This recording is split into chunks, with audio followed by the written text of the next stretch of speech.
And we're live. Hello, everyone. Hello, friends.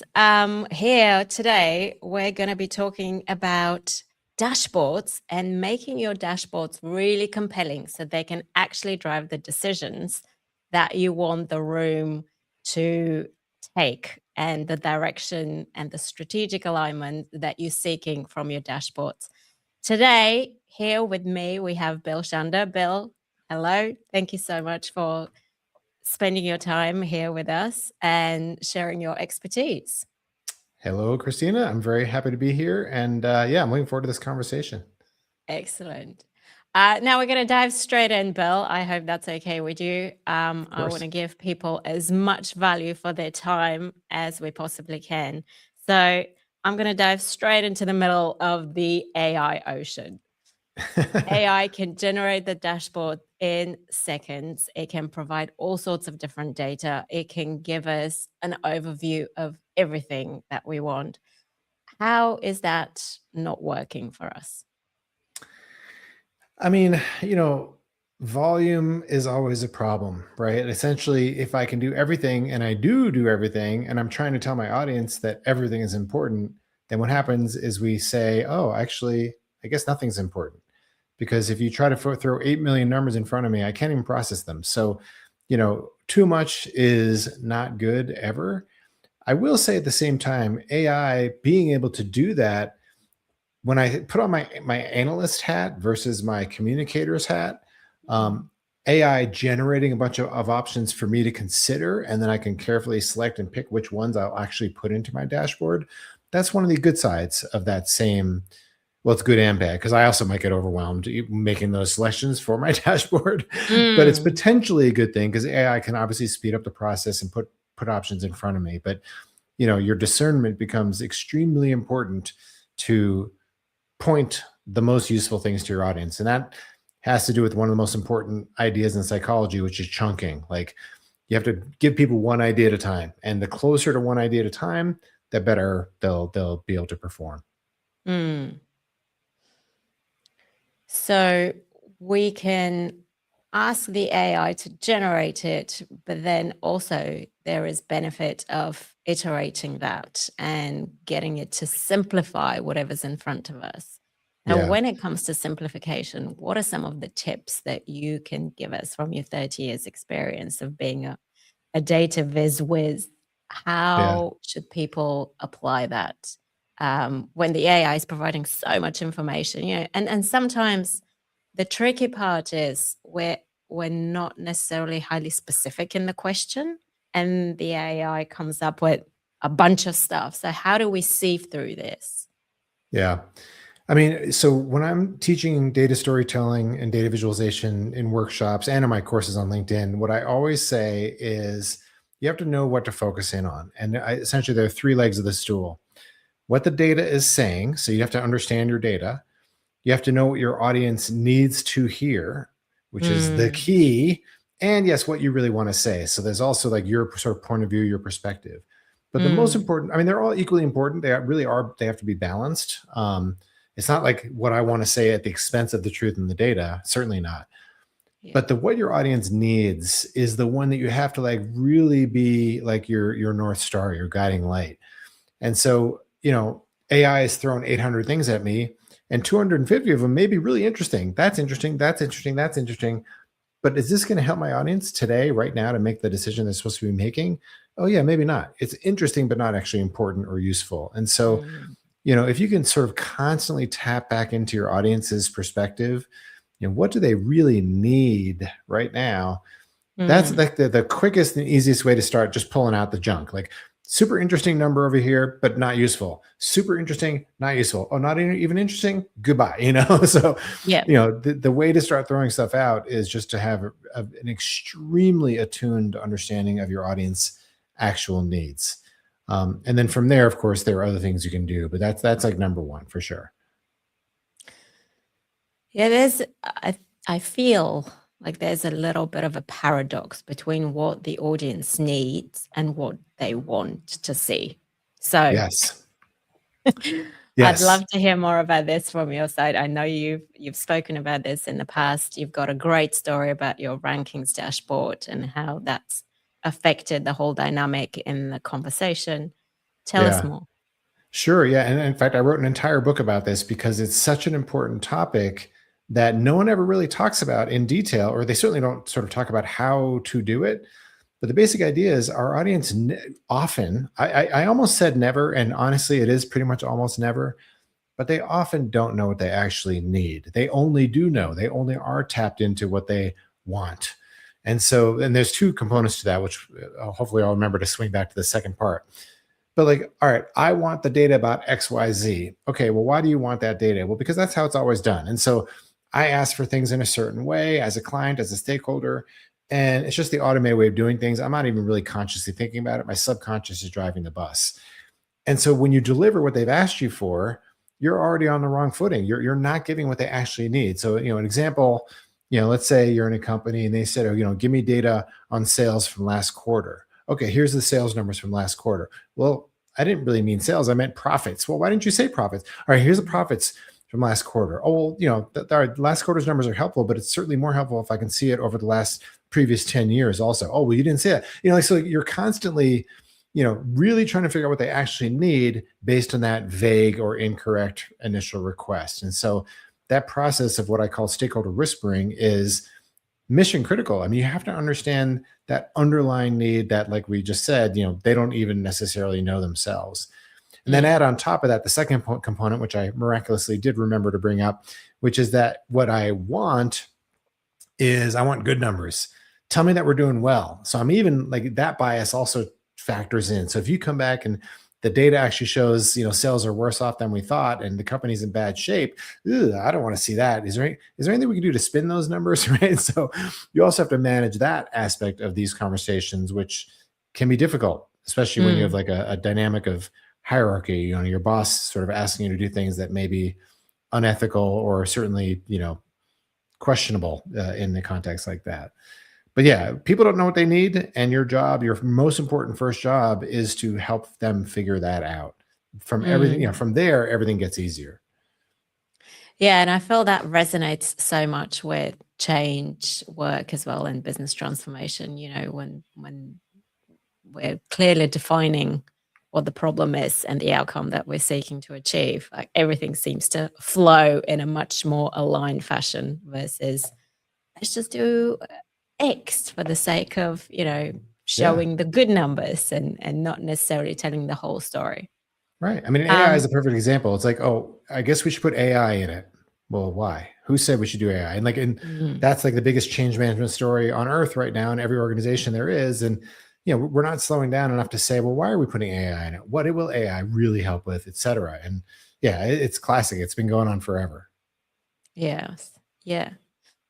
I feel though, with the approach of being really clear in the outcome and the problem statement, it's almost like you need that years of experience behind your back to push back on some senior stakeholders and go, well, hold on a minute.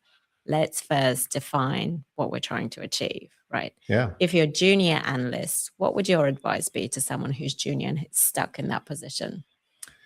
Yeah, it's super hard, right? You haven't earned the trust of the senior executive yet, so that you can't just say, "Hey, hold on," It's hard to have that conversation, but what you can do is you can always ask one question, two questions. So they've thrown something at you.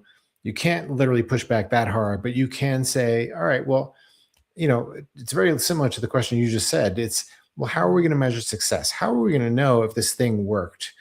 And that question is a very common question. We're all taught to ask that, but that starts to get towards the same thing. Like, what is that? What does that angle really look like? What are we really trying to accomplish? But you're asking it by asking how we're going to measure success, because that starts to define the goal sort of through the back door a little bit. The other question that, I think even the most junior analyst can ask is, tell me more. I'm Mm, not sure I completely understand yet. Can you just fill me a little bit more and, just your thoughts about this thing? And it's vague, and a very impatient stakeholder may bristle at that a little bit, but odds are they understand you're a junior and that you're just trying to get as much information as you can. And mm, a good boss, a good stakeholder will indulge you with a little bit more color around that request. And that starts to get you down the road. And as you start to work with those people again and again and again, and you start to gain trust. Before you know it, you're asking 2 questions, 3 questions, 5 questions, and you do get to the point where you can say, "Whoa, hold on, let's circle back here," and to be a little bit more forceful in how you guide them, because again, your job is to actually guide them to help them figure out what they're really asking of, because they don't really, like I said, they're not really asking of you what they actually need, because they're not completely aware of it frequently. Yeah, I love the call to tell me more. I think that's a really powerful question that you can just leave there for a little bit for people to gather their thoughts and the background information that would serve really well in the long term. Yeah. I wanted to also ask you about the identity gap that you may or may not see in the data world. So when AI can generate the numbers in a matter of seconds or minutes, the people that used to be in charge of looking after those numbers and generating those numbers, how are they feeling at the moment? Are they feeling like some of that identity is being taken away from them? Are they feeling like they need to really upskill in AI? Or are they feeling like actually that's giving me space to do more judgment and more strategic work? Yes. I think it's the full spectrum, just like in every other role. Some people are feeling very empowered by AI, and they're leveraging it, and they're figuring out ways that it can actually make them better at what they do.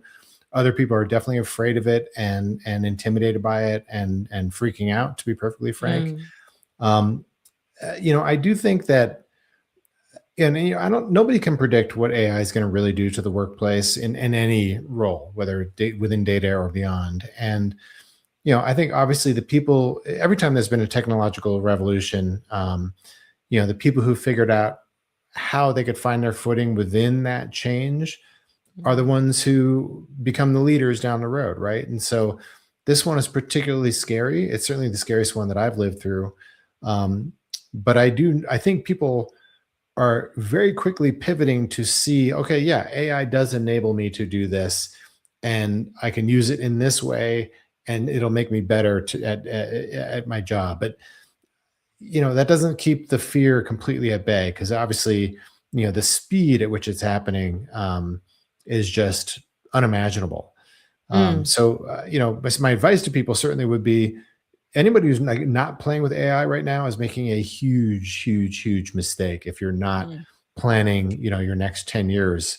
That being said, playing with AI also means experimenting with a lot of different tools, looking at it from a lot of different perspectives, including, is there something else I can and should be doing with my life? Because AI will replace some of those tasks. And so mm. you have to be like incredibly agile and willing to pivot, but you got to be in the game. You got to be, boots on the ground to figure out what to do about this thing that's coming. Yeah, I'm curious to hear how you're using AI because I have been absolutely. I mean, I'm a tech enthusiast and I love using the tools. Most of the time, I don't have a massive team around me, so having that extremely knowledgeable assistant slash business analyst slash intern on my team is absolutely amazing. But as you say, Yeah. like it's a lot of experimenting. It's a lot of time that it's kind of like playing, but also figuring things out and how I can use it to make me more efficient and more giving more admin tasks to it rather than making it do the judgment or making it do the really important strategic calls that I wanted to make. Curious to Yeah. hear how you use it, Bill. So, having just said that everybody should be boots on the ground and playing with it, et cetera, I'm using it very little, to be perfectly honest. I use it for research for sure. I use it occasionally to um, brainstorm ideas. Like, I'll give an example. Like when I was doing writing my book, I didn't use it to Mm, write a single word of the book, but I was having a really hard time coming up with a title that I liked. And so I used yeah. to try to generate book title ideas. So I use it sort of in tangential ways in what I'm doing. I'm not using it at all to increase my efficiency, for an example. Like, and I don't know why that is. I think partly it's I'm not ready to let AI into my machine. Like, I don't want to use agentic AI. I don't trust the technology enough from that standpoint. I also am very um, skeptical of AI from the standpoint of hallucination. So I'm afraid to use it for a lot of the data work that I do. It's not very good at generating charts and graphs. Is certain, like Copilot within Power BI, decent at generating ideas, but not stuff that I would put in front of a client. And I tend to be more on the putting stuff in front of a client, not the data analytics side of things and the work that I do anyways.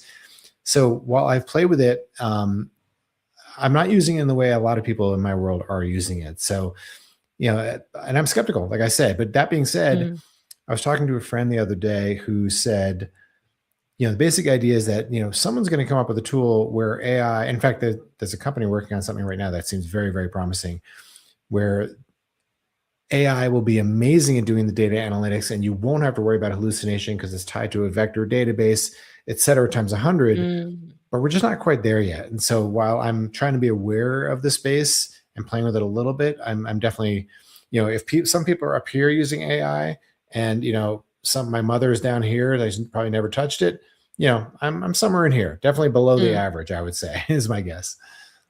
Yeah. And I guess to summarize from what you were saying, if you are using it to gather data and to make a dashboard, make sure that you double, triple check those figures, because it is known to, put things here and there and everywhere. Yeah. And by the way, one of the reasons I'm not using it, in addition to the nervousness about those issues, is that I'm an educator, right? I do different work now. I'm not doing that much data work. I'm doing writing. I'm creating curricula for courses, et cetera, and then delivering courses. And in that world, I don't want AI. It needs to be my experience that I'm expressing. And so my role is very different from the people who I'm educating. If I was a data analyst, a data visualization person, doing project work, creating dashboards day in, day out, I would be playing with AI a lot more, because I do think it's good advice, but being very cautious about it still. Yes. Yeah. If we're talking to somebody junior here and it's changing direction slightly, and they go, oh, I like numbers, but I see there's a lot of technological advancement in that side, and I don't know if I should invest my time into being a data person. I was hoping that you can maybe give us a little bit of your personal story of how you became interested in that, and maybe when you were at school, or maybe when you were at college and you noticed that you definitely had an inkling for that. Like, how would people spot that they're data people, and if they're trying to find their niche in an ever-changing world? Yeah.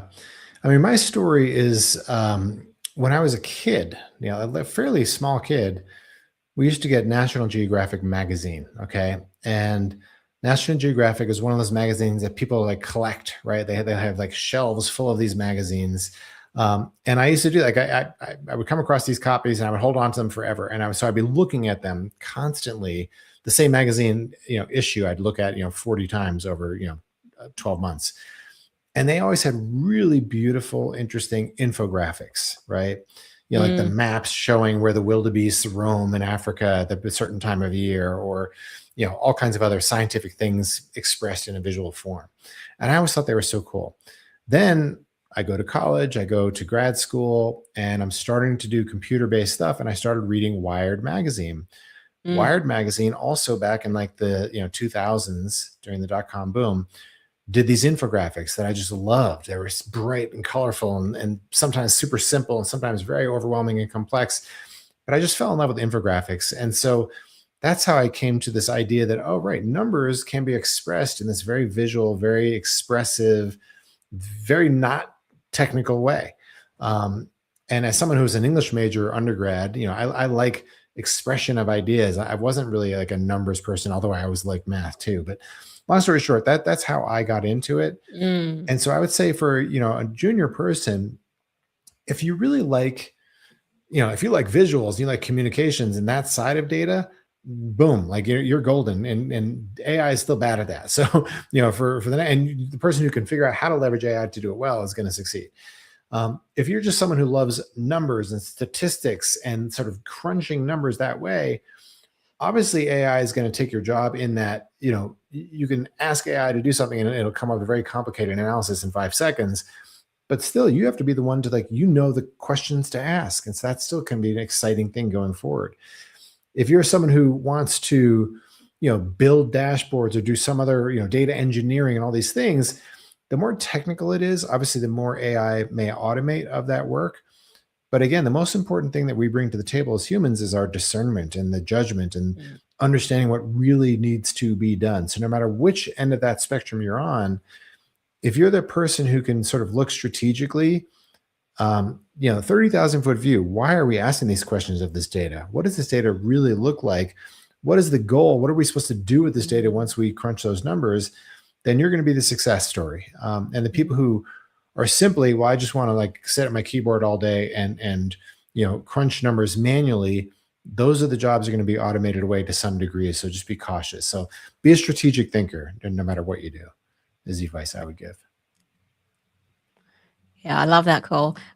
We just got a comment from somebody who's joined us on the live saying, my parents used to get the National Geographic Kids Edition. I can relate. Oh, fantastic to hear. That's great. I love those charts as well. Yeah, and I suppose circling back to what you were saying, Bill, with the strategic thinking and understanding the story around the numbers that we're trying to say with the dashboard that we're presenting. I mean, AI can generate the numbers and it can generate the dashboard, but it cannot tell the story just yet. So that's the leverage that we as human beings have in that room. I'd like to hear more from you because I know you've got a whole framework around storytelling and how that plays out in the real world. Yeah. If somebody had to present a dashboard, what is the most powerful tool that they have in their box without the dashboard? The most important thing is back to those 3 focal points. I call them the quays. Know what your data is saying, know what your audience needs to hear, know what you really want to say. So know what you is always the beginning, KWY, quay. And so, at every moment in any work, any knowledge work, this isn't just data, but any work, if you constantly circle back to your audience, what does my audience need? Then that tells you what the story is. Because again, you can crunch numbers all day long. You can come up with 8,000 slides of interesting data points. And a lot of times our PowerPoint decks look like that, right? Or our dashboards, 8 million charts, and it's all interesting. We worked really hard to pull that data, so I guess we should show it all, like a lot of CYA going on. But right now, the question was, how are we doing with our, Transformation X project? Oh, well, tell me more about what do you, when you say, how are we doing, what are you most worried about? Well, this month we're most worried about, payroll costs and how they're being changed because we're letting these people go and bring these people into for the new technology. Okay, let's look at the HR data. Now we're really focused on retention versus what do we really care about right now? Okay, well, that's the actual data from which the story will evolve. And based on your biggest concerns or the biggest issue that we know is the scary thing this month or the happy thing, that's going to drive the story. And so, storytelling is one of these words that is intimidating to some people because it implies oh, I have to be a storyteller. I have to be creative. What are you asking of me? No. All you need to do is share the insights and share them in a logical way that flows. And so, you don't have to get all fancy. You just have to recognize what is the key insight here in this moment, which is always back to what does my audience need from me? So, to me, storytelling is simply a logical progression of the most important ideas.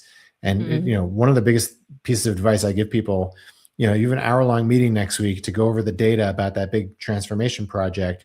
Go in there with a 5 to 10 minute story and leave 45 to 50 minutes for Q&A. And everyone will love you. And you're going to tell a more effective story that's probably going to get right to the heart of the matter because you're going to throw out 45 minutes of garbage that nobody wanted to hear anyways. I love that advice. It is so on point. And I think if if you give people the space to think about it and to ask the questions that they want to ask and get those answered in that space and time, you're a lot more likely to get to the outcome sooner rather than trying to get to another meeting and have another conversation about it and just spinning around. Yeah. I wanted to ask you, with the conversations and the stories, what is the one conversation that pops into your head that you're most proud of in your lengthy career? One story that I tell in the book is about this project where I was working on a very large web-based data, not dashboard, but a data tool. And it was to showcase essentially like the ranking of countries based on their performance against these certain sort of measures, just to keep it semi-vague. Long story short, the way this company is an insurance company always showed the ranking was literally just rank. This country's number one, this country's number two, this country's number three. And there's nothing wrong with that. But it turned out that in this one of these many measures that we were showing, the score was really interesting. So like as an example, there's 130 countries in this ranking. And for this one measure, the top 105 of the countries had awesome scores. They were amazing. So the difference between the number one country and the number 47 country and the number 103 it didn't matter. But if you looked at just the rank, you'd be like 103, they're terrible. And so I had this really long back and forth conversation with the client to say, hey, maybe we should be showing the scores and not the rank. And this sounds very like inside baseball, kind of boring, like who cares? But this was really important because essentially this was going to have a huge impact on what insurance rates companies in these countries paid. And it was also therefore, if people misunderstood the numbers, they might understand all kinds of things about their insurance. Long story short, we went back and forth on this 100 times with this one client. She almost convinced me over and over and over again that the rank was the right number to show because it usually was for this particular index. But in this particular example, the score was the better thing to show, or really you both, right? And so, it was like on the scale of excitement, not the most exciting conversation I've had in my life whatsoever, but in terms of the ability to have a highly nuanced conversation about an extremely sort of dry, specific, number-oriented conversation. And the stakes weren't life and death. It was just one of these like very nuanced conversations where there was that moment where the light bulb went off and my client literally said, oh, wait, hold on.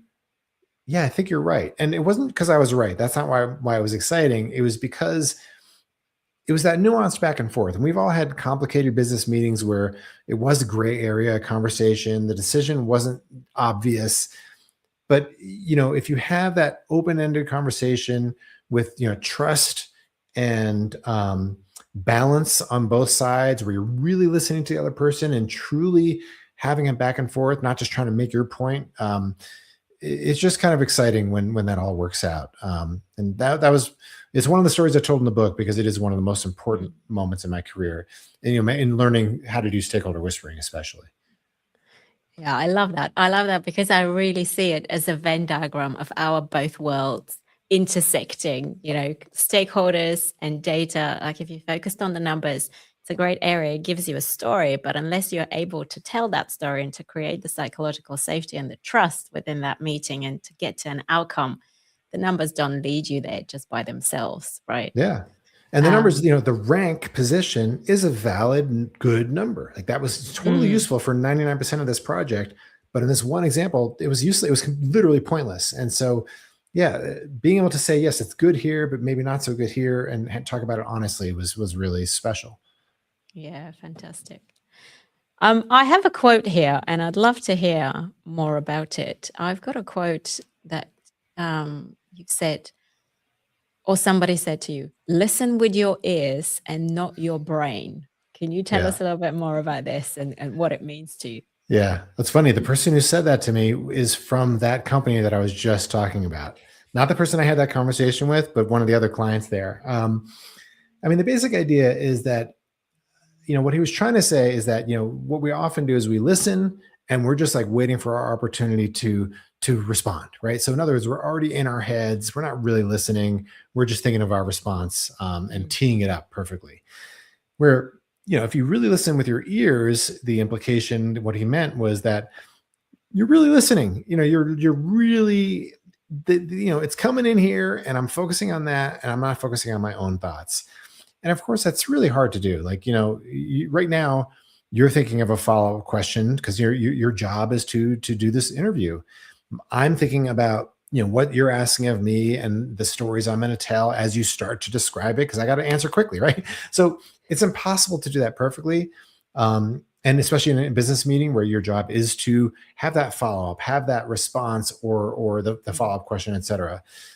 But as best as you can do it, you need to do it. And listening is truly listening is a very, very hard skill, but it's something that you can learn over time. Mm. Yeah, fantastic. Thanks for sharing that, Bill. It's really powerful. We've got a couple of comments that I think will be really nice to feature. We've got a comment from, unfortunately, the name hasn't come through, it just says LinkedIn user, but the comment says, on a stage while I'm dealing to fix some marketing intelligence dashboard at midnight in Europe. What a chance to open LinkedIn and find out this live session. That's great. Thank you. That's So nice. glad to hear that this is giving you something to think about. If you've got any more specific questions, then please feel free to put those down in the comments and we'll try to answer them live or after the session. And oh my goodness, midnight in Europe. I hope you get to finish that soon. We've got another comment from Václav. The question I ask when designing a dashboard is, if I show you this data, what are you going to do with it? Will you make more money? Does that resonate, Bill? It does, and it's funny. I was just doing one of my workshops for a client 3-4 days ago, and I just added a new slide to the workshop. And it's an idea that I always talk about, but it warranted a slide, which is that every dashboard has to be actionable, right? A dashboard doesn't exist, or any data story, any PowerPoint deck, any meeting, anything. You're there for a reason. It has to be actionable. There has to be an outcome. And you better know what it is. Your stakeholder better know what it's supposed to be. You may not know the answer, yes, no, left, right, good, bad, whatever, but there's some reason that you're there having that conversation. So that's another ball to keep that eye on at all times. Like, what is the actual point of this? What is the actual thing that's supposed to occur after this? Yeah, fantastic. And while we're on the topic of, what's the actionable thing as a takeaway, I would be really hoping that we can define what is that one or two things that people that are listening to us right now can take away from this conversation. And if somebody's got a dashboard to present at tomorrow's meeting, the marketing intelligence dashboard, what is the one thing that you think is super important for them to tick against? And I'd love to hear your side of the story, and then I'd love to give them my perspective from a people/change transformation. Yeah, sure. I mean, my first advice for dashboard design is always, always, always. And I phrase this a few different ways. The two-word phrase that I always use is do less. And it ties back to what I said before about the idea of chunking. If you have a dashboard with 800 charts on it, and every data point is labeled and there's a million things going on, I don't know where to look. I don't know how to accomplish that one task I'm supposed to accomplish. I'm overwhelmed. I want to cry. Okay. But the idea of chunking, give me one idea at a time. If you can make your dashboard, instead of a true dashboard, one chart, and it's incredibly minimal and just points at this number is bad news, do something about this, then that's going to be an effective thing. And so the chunking is one of the reasons that works so well. And the other thing that I love to teach people about is the idea of pre-attentive processing.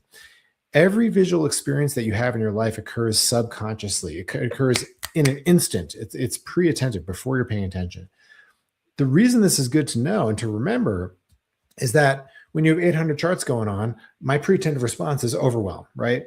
But if you have one chart and it's all gray, but one bright red number over here and it's something pointing at it, then literally at a glance, I can't help but see it. So whether I phrase it as do less, whether I remind you of chunking, or I say design for the glance. So when someone glances at your dashboard, at that moment, instantaneously, can they start to at least see where to look to figure out the important bits? They may not be able to figure it out. Complexity has a place, but design for the glance, because then everything else should be thrown away. You're narrowing it down to the most important stuff, which is going to help everybody do what they need to do. So that's my number one bit of advice. Always, always, always. Yeah, I love it.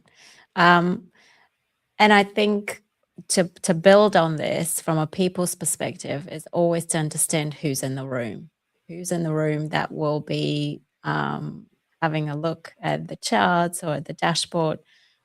Who will they be showing it to next? Because even though you may be the presenter, you may not be in the next room that's talking about your numbers. And so they need to relate the same story that you tell to the next room or to the next person. So number one, understand who's in the room. Number two, understand where these numbers may be discussed again and again in another room without you. And then I guess the third, from my perspective, will be, what is the decision that you're ultimately trying to make? Because if you understand the overall goal and that is aligned to the overall direction and strategy of the project, of the transformation, of the change that you're trying to make, then you have a lot more leverage with the information that you're presenting.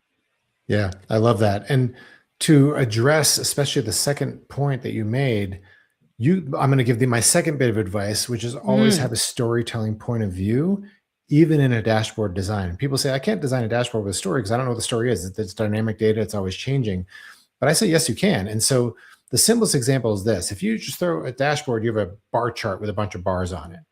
No highlighting, no color, no nothing to tell me which is the interesting bit. Then you as a presenter, okay, well, you can concentrate on that important bar over here. But to your point, the next person presenting when you're not there doesn't know which bar is the most important one. So they might talk about something else. But if you design the dashboard so when the bars hit a certain threshold, they change color, or some other trigger that makes it highlight in a way that is relevant to the goal of the day and all the stuff that you just mentioned, now the next person who's presenting it can't help but see the most important story also, even though you're not there reminding them. So design the dashboard to tell stories for you by using highlight colors and things strategically. And again, you have to be very careful how you do that, because the most important decision today is about XYZ happening. Well, make sure that color changes based on some threshold that is relevant to that decision being made. But yeah. Those things are incredibly important. Everything you said, I agree with. Yeah, I love that. And I really like how our two worlds really intercept quite clearly here from our conversation. You know, it's not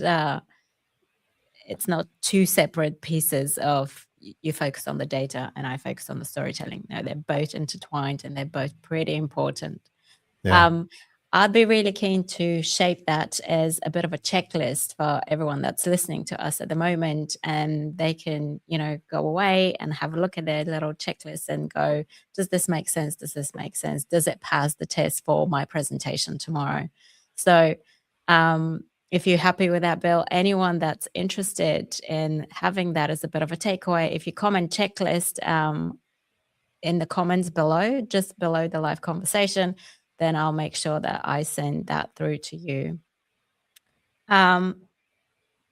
We've got a couple of more comments. Somebody saying yes with a lot of exclamation marks. I think that means they're agreeing to us and this was really useful for them. So thank you for joining us. And one last comment we've got. I always mute the successful data in a dark gray, bluish color if I'm using a dark mode, and a splash of color for the outlier/problem numbers. Yeah. Fantastic. So I'm really glad that this resonates with people and they can learn from what you've got to offer, Bill. Now, before we close out, I wanted to mention, if you guys who are with us listening on this live conversation or joining us live, if you want to hear more from Bill or upskill yourself in some of these methods, Bill has got a new course coming up, and we'll drop it in the link down below. Also, Bill, if people want to get in touch with you or want to follow you, what's the best place for them to do that? Yeah, sure. There's always my website, which is just billshander.com. And of course, I'm on LinkedIn. Anybody can follow me there, and always happy to connect and talk. Fantastic. Thank you so much for your time, Bill. Appreciate all of the knowledge that you've shared here with us. And once again, if you guys are interested in grabbing that checklist, please just make sure you comment checklist and I'll send that through to you. Thank you, everyone. Have an amazing Thank day. you.